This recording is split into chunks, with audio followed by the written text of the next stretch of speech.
Hi everyone, and welcome to my inaugural video here at Joe Ritchie Miniatures.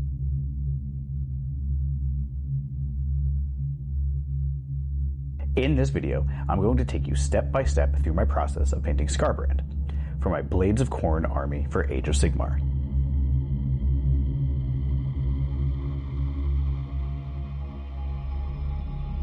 Whether you're painting Skarbrand yourself or have another centerpiece model that you've been putting off, this video will surely help you tackle that centerpiece so you can get to gaming.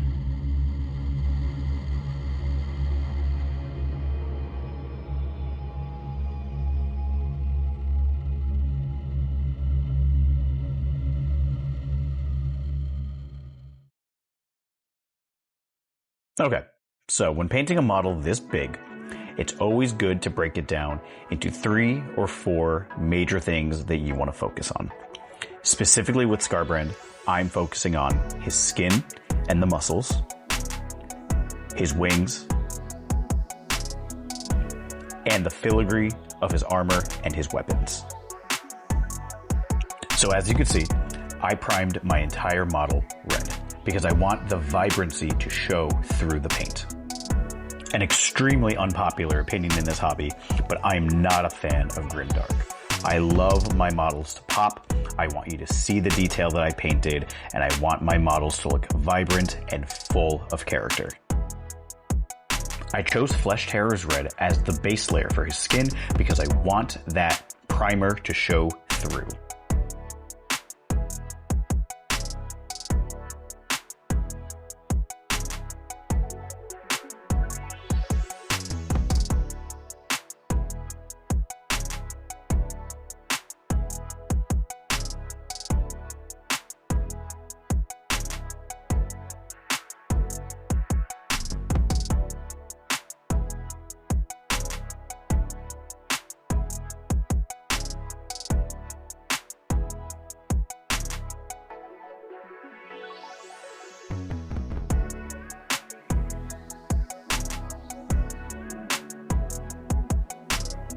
Now, where this red primer helped me distinguish his upper body, it doesn't quite help with what I want to do with the lower. All of my bloodletters and all of my demons in this Khorne army have a little bit of visual interest when it comes to their hips and legs. To make sure that the red doesn't show through the black that I'm about to use, I'm adding this layer of Eshin Gray.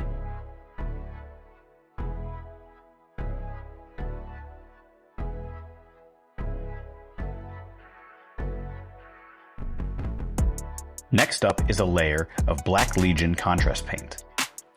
Again, this is just to break up all of the red that normally these models have on their box art.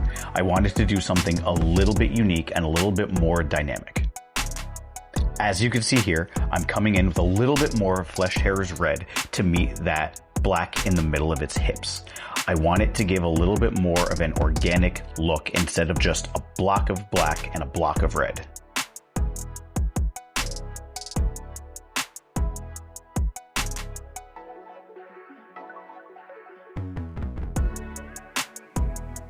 Because black is going to be such a prominent feature on his legs, I wanted to do a different color for the wings.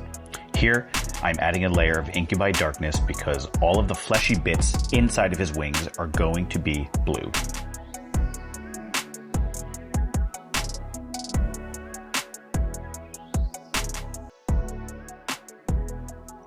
This was a very tedious step in the painting process, so we just skipped ahead. You don't need to see all of it.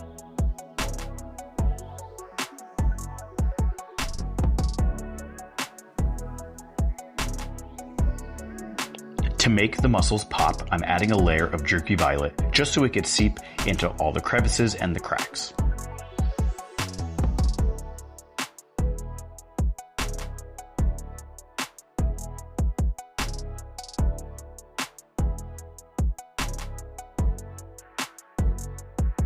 Now that the base coats on the body are finished, we're going to turn to his armor.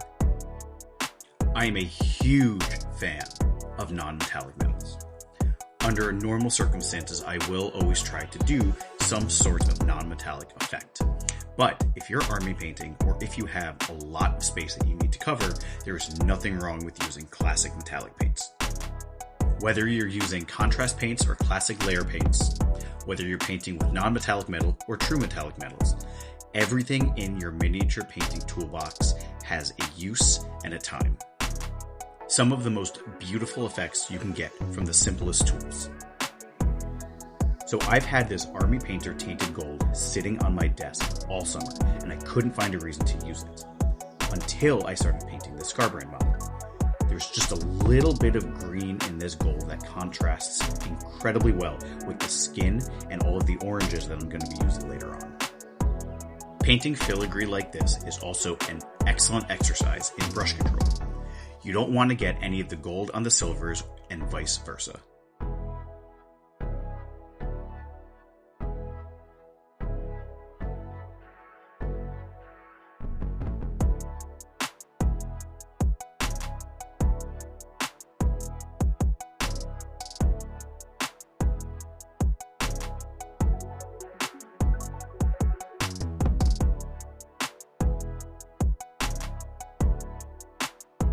Once the metals are dry, we're going to use a 1-to-1 mixture of Skeleton Horde and Rattling Grime contrast paints. Using some sort of contrast wash or oil wash on your metallics unifies all of the colors together, and it often dims the metallics just enough that it doesn't overpower the rest of the model. So let's review everything so far. If painting a centerpiece model is just a little too intimidating, it's really easy to break it down into 3 or 4 distinct parts. If you're painting a Lord of Change, it's going to be his wings, his feathers, and all of the gold on his armor and his staff. If you're painting a tank, it's going to be the treads, the armor, and the guns. If you're painting a Primarch, it's going to be his armor, the filigree, and his weapons, just like how I'm doing Skarbrand right here. As you can see, I'm breaking this down as I'm painting all of the bones on my Skarbrand, because the bones, while important, isn't in the top 3 things that I'm worrying about, but there are going to be details that you do need to pay attention to.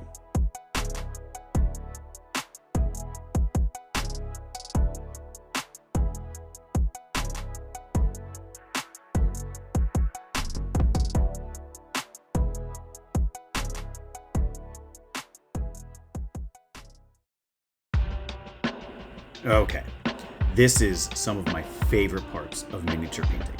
When you finally have all the base layers down and you can finally start adding the detail and really giving your models personality. If you're new to layering, getting a model like Skarbrand, or a demon, or even just a shirtless humanoid is going to work wonders for you. Having all of the different muscles and all of the different organic body parts is a really simple way to practice all of your layering. Using Mephiston Red, I'm going in and painting all of the areas where light is going to hit. Any raised areas or any areas where the musculature is going to be well defined is where I'm going to add any lighter layers of paint.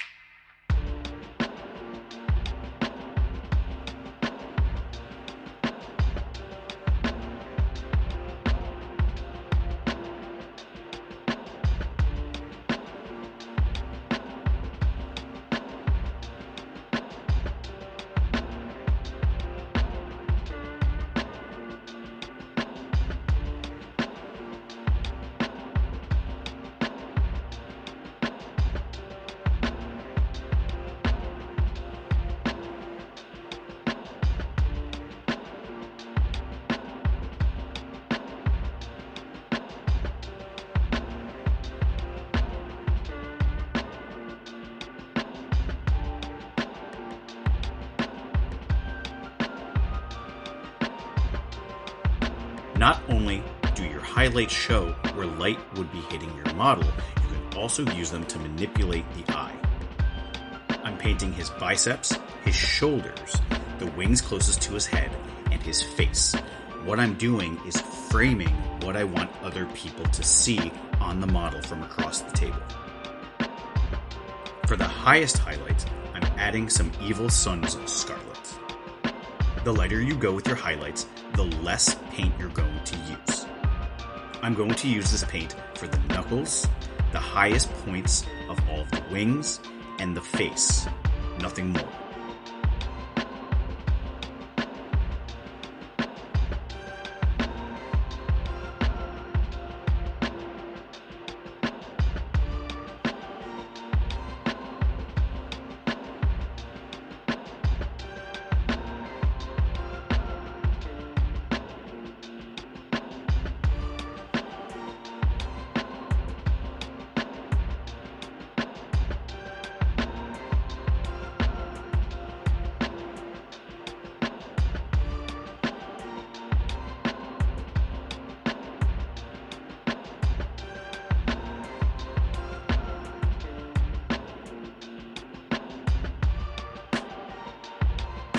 If you're a brand new painter and want to learn something new, or if you're a veteran and you just want a voice on in the background while you do your own painting, give me a like and don't forget to subscribe.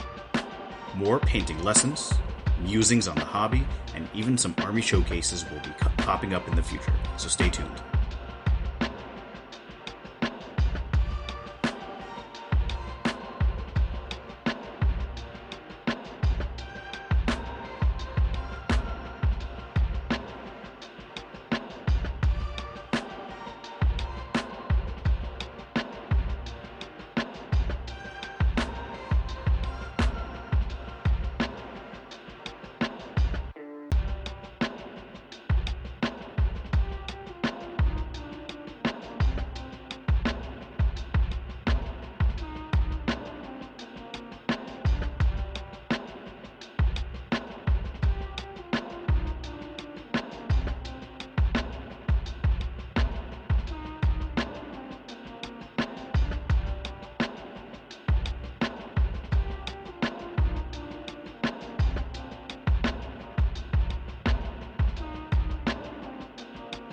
Okay, so this is my favorite part of the entire model. So every demon in my Blades of Khorne army has a molten weapon, so obviously Skarbrand needs to have two. To get a seamless effect between all of the paints, I do something called wet blending. If you've never wet blended before, what you need to do is to take different colored paints and add them close together while they're still wet. While mixing them on the model, the transitions are going to look natural as the paints dry. The closer we get to the edge of the axes, the lighter the colors become.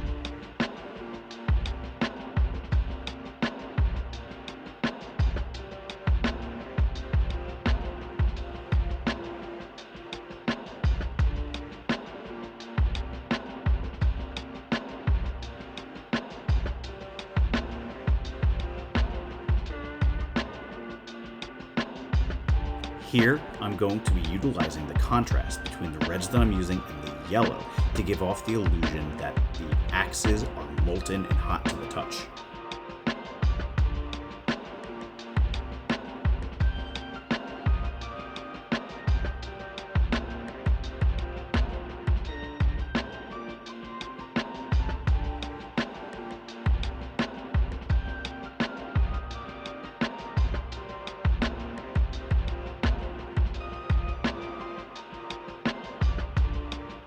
The teeth at the end of the axes, which are the most dangerous parts of the weapon, is going to be the whitest and the hottest looking.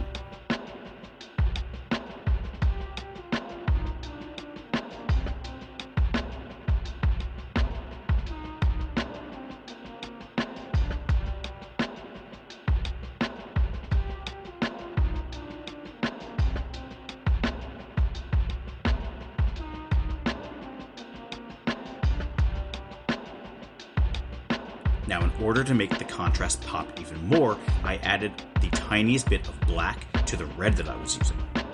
I add it to the far end of the axe to make it look like it's the coolest, but I'm also going to brush it on top of the horns. With the outside of the horns being this reddish brown color and the inside of the horns being the yellow, it looks like it's almost radiating the heat out from the middle of the horns.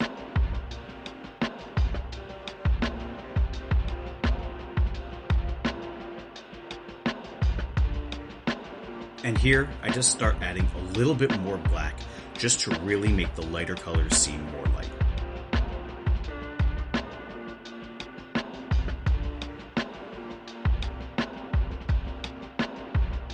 I can say with 100% certainty that both of his axes are my favorite part of the entire model. After working on a few more details and adding him to the base I made, Skarbrand is ready for the table. I cannot thank you enough if you've made it all the way to the end of the video. Hopefully, some of the thoughts and the lessons in this video help you get any of your centerpieces onto the table faster. But for now, this is Joe Ritchie signing off, and I want to thank you so much for coming by the studio.